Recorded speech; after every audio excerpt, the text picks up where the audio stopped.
MetaQuest 2022 has ended and you're left with one question. Should I get the Quest Pro or should I keep on with my Quest 2 waiting for an upgrade next year for the Quest 3? We're going to discuss all the reasons why you may or may not want to do it in this video, so let's go. Well, there's actually one really important thing that you should know before you go into this is that Zuckerberg himself, when wrapping up Connect, actually said this right here. Quest for consumers, Quest Pro for work, and people who want the best VR experience that we can build today. So what he's trying to say in there is that your Quest is just fine for everyday people and the Pro is for, of course, your workplace. And what he was trying to say was enthusiasts. Now, that doesn't mean that there aren't some big differences between the Quest 2 and the Pro. And that's what we're going to talk about in this video, some of those. So for those of you that are curious, you're going to know the differences. And for those of you wondering if you should make that purchase, let's talk about it. So one thing to keep in mind is the Quest 2 came out in October of 2020 and the Pro comes out October 2022. So it has been 2 years since we got our last upgrade, and the VR market is closing in quickly on Meta's hold for wireless headsets. With the Quest 3 rumored to be next year, you might be wondering whether it's best to hold on or go the Quest Pro, and we're going to try and address those, but we're going to focus mainly on these. And so right off the bat, there were a lot of rumors about the resolution that was coming from the Quest Pro.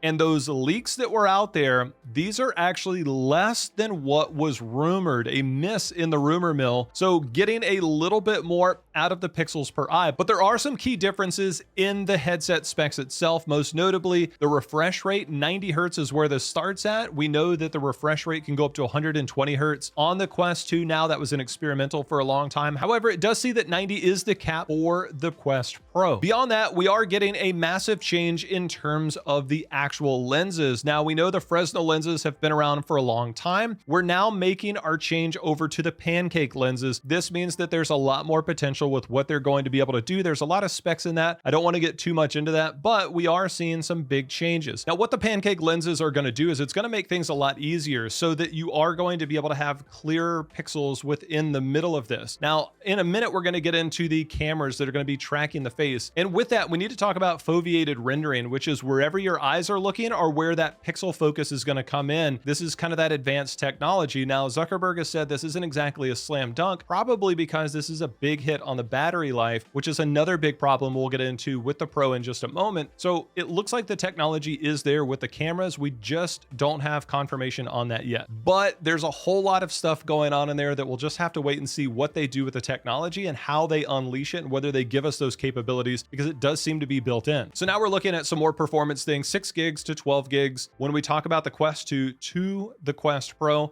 big jump there. Other headsets are catching up to that, where Quest Pro is going to be leading the mark on that, especially when we're talking about wireless headset. And then I had kind of mentioned the cameras.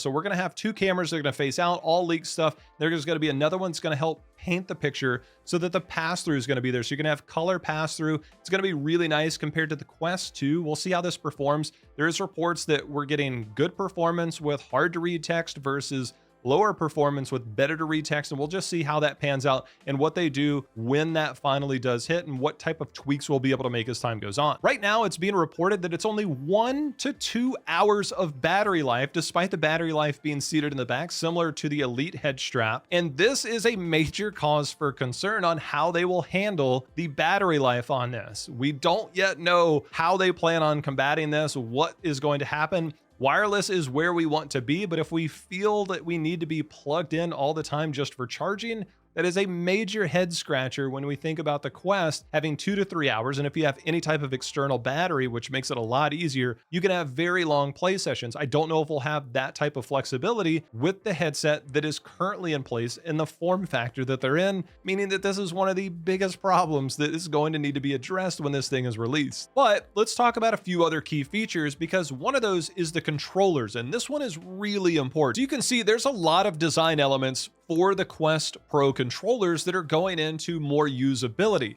Not only that, but the controllers for the Quest 2 required some type of line of sight with your headset because they communicated with each. The controllers for the Quest Pro actually function independently and communicate differently, so you don't necessarily have to have that line of sight. I mean, there's a lot more capabilities. So this instantly makes for a massive upgrade, but this also leaves an opportunity because what's actually happening is they're making the controllers backwards compatible with the Quest 2 at a pretty hefty price tag of $300. So if you are interested in these, there's a lot of functionality in this. You can see there's a lot of ergonomics evolved in this including the stylus that's on there so that you can use this for work. That's great. I don't know how many people are going to get that much value out of it.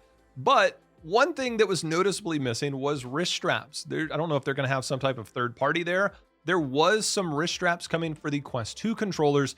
We didn't see anything for the Quest Pro. So if you're looking for gaming with the new controllers, you might have to wait for a third party to come out with some type of wrist strap or hand strap, knuckle strap that is going to allow you to use these, because sometimes those things are going to slip. And without that, you can see that they're going for more of the workplace environment, less of the Beat Saber environment. Remember the enthusiast part we talked about? Well, everything seems to be shifting more towards an augmented reality or mixed reality environment that they're trying to create. That was a big talking point throughout the entire Kinect presentation once we got past the Quest Pro. So this does give you the capabilities of that color pass-through. You're able to do a whole lot of really neat things, and it does seem like a lot of this is built more for the work environment.